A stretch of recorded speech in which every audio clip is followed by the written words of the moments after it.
വബിൽമുഅ്മിനീന റഊഫുർ റഹീം. മുഅ്മിനീങ്ങളോട് മുഴുവനും വലിയ കൃപയാണ്, അനുകമ്പയാണ്. ലോകത്തൊരു നേതാവിനും ഇതുപോലെ അനുകമ്പയില്ല. ലോകത്തൊരു ചരിത്ര പുരുഷനും ഇതുപോലെ ദയ കാണിച്ചിട്ടില്ല.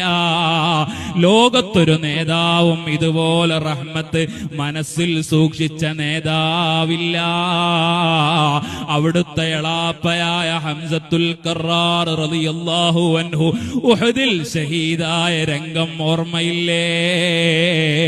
വബി ഹംസത്തിൽ കറാരി അമ്മിൽ മുസ്തഫ അസദിൽ ഇലാഹി വ സയ്യിദിശ് ശുഹദാഇ.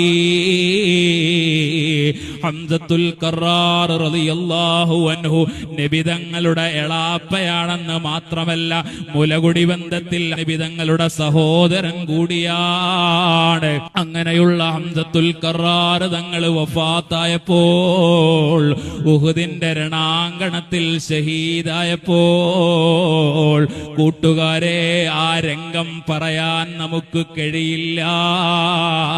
ചതിപ്രയോഗത്തിലൂടെ വഹ്ശി എന്ന് പറയുന്ന അടിമ മുത്തുനബി തങ്ങളുടെ എളാപ്പയായ ഹംസത്തുൽ കറാറിനെ ചതിപ്രയോഗത്തിലൂടെ കൊലപ്പെടുത്തിയെന്ന് മാത്രമല്ല, ഹിന്ദ് എന്ന് പറയുന്ന പിൽക്കാലത്ത് ഇസ്ലാമിലേക്ക് വന്ന വഹ്ശിയും പിൽക്കാലത്ത് ഇസ്ലാമിലേക്ക് വന്നിട്ടുണ്ട്.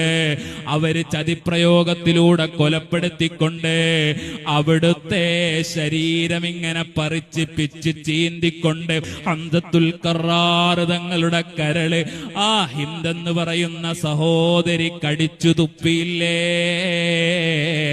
ആ ചിന്ന ഭിന്നമായി കിടക്കുന്ന ശരീരത്തിന്റെ അരികിൽ വന്നുകൊണ്ട് വാ അമ്മീ ഹംസ,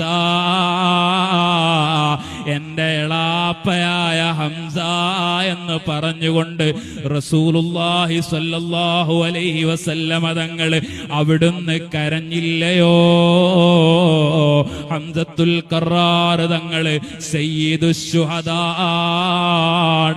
ഇന്നും ആ 70 ശുഹദാക്കളും വളരെ മനോഹരമായി ഒരു മതിൽ വെച്ചുകൊണ്ട് ആ മതിലിന്റെ ഉള്ളിലാണ് മഹാന്മാരായ ഉഹദ് ശുഹദാക്കൾ കിടക്കുന്നത്.